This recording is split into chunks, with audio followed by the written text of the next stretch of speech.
Hey there, creepy peeps. My name is Vicky and I like talking about horror all year round.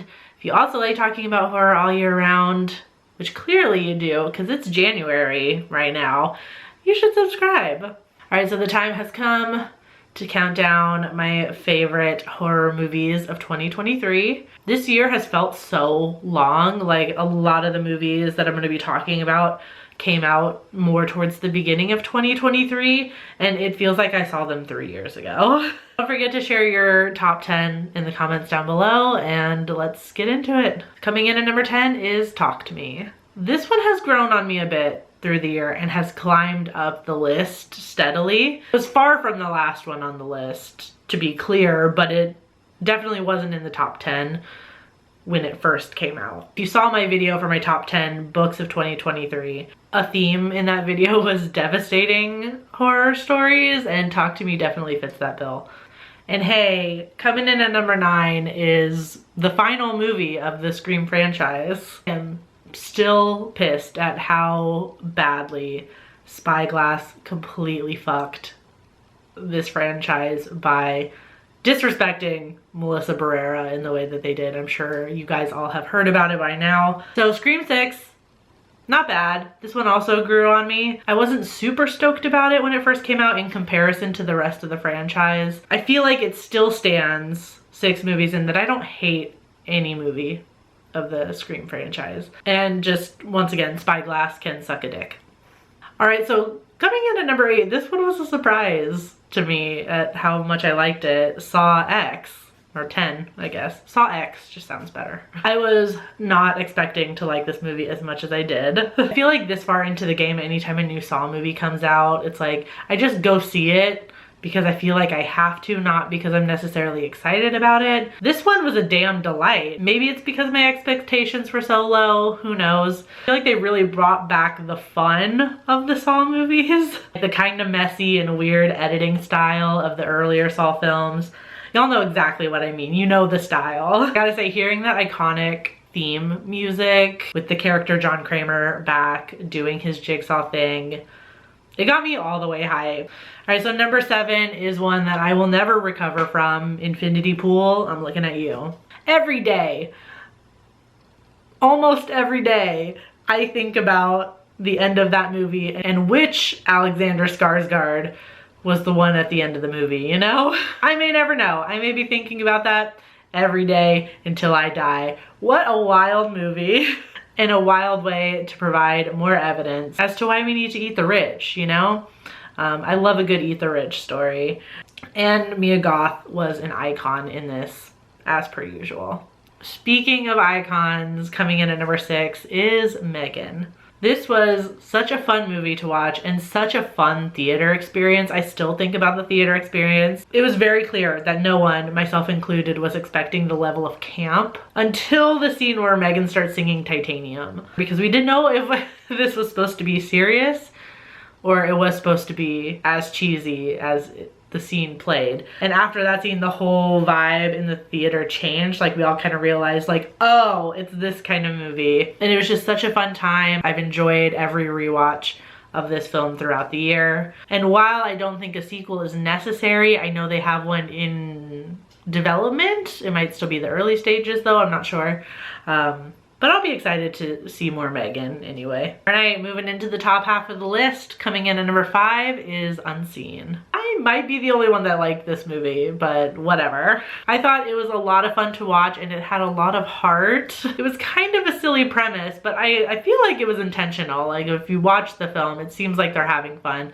It seems like they're doing things a little bit over the top on purpose. And really, I just really liked the camaraderie of these two women in this story. Like, I was invested in it. I wanted to see both of them get out of their respective terrifying situations. And I'm not gonna lie, the ending reveal made me cry. Big fat tears.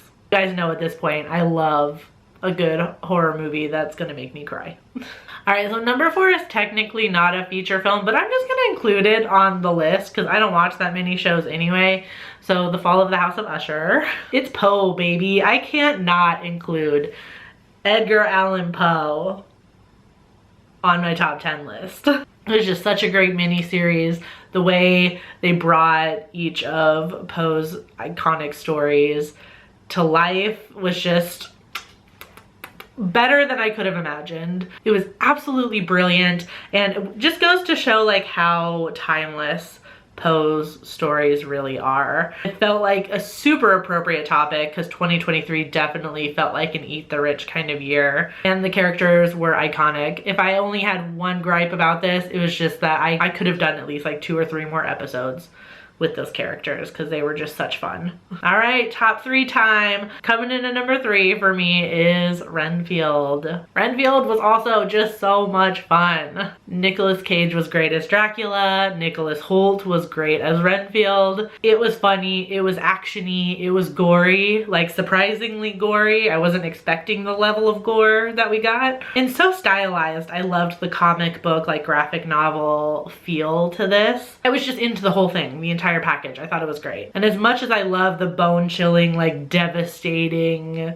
horror movies, I like a fun spoopy time too, you know? And Renfield delivered on that. I feel like I feel like this list is like both ends of the spectrum. I was like, I don't have any in between. I just have like devastating and you're gonna think about it forever and super fun. And my number 2 selection is just gonna prove that. Coming in at number 2 for me is Huesera, the Bone Woman. Huesera was just so good.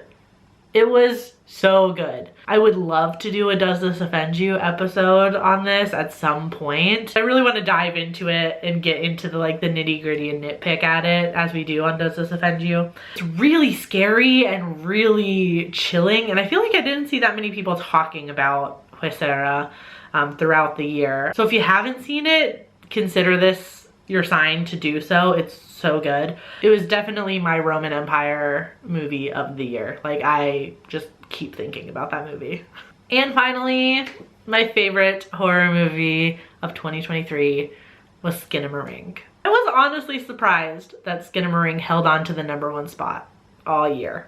I keep my yearly like list on Letterboxd private until this video goes up, so it should be unprivated on my Letterboxd now for you to see the rest of the list beyond the top 10 spots. But I can tell you, and I'm being completely honest, that Skinamarink stayed at the top all year. This movie was goddamn scary, and some people didn't like it, and just based on the trailer, I think most people knew that going in. It was absolutely going to be divided. It is stylized in such a way that it's like some people are going to like it, some people are not going to like it, and that's perfectly fine. This like analog kind of very, very slow horror is like, it's kryptonite for me. I just couldn't fathom putting anything else above this movie after that look under the bed scene. At that point in the movie, I was so highly strung and just so terrified. I nearly cried because I was so scared, and that's never happened to me before. So there you have it. Those are my top 10 of 2023. I'm sure people are gonna have opinions on that. I can't wait to read the comments. As I mentioned at the beginning, please share your top 10 in the comments if you feel so inclined. I would love to see how these movies ranked for everybody else. Maybe none of these movies even made it in your top 10. I hope you enjoyed this video. If you did, you can check out my top 10 books of 2023, which went up earlier this week. And then we're jumping right into it next week with a brand new horror movie out already, Night Swim. So I'll see you on Monday with a Come With Me for that. Until then, stay strange. Bye.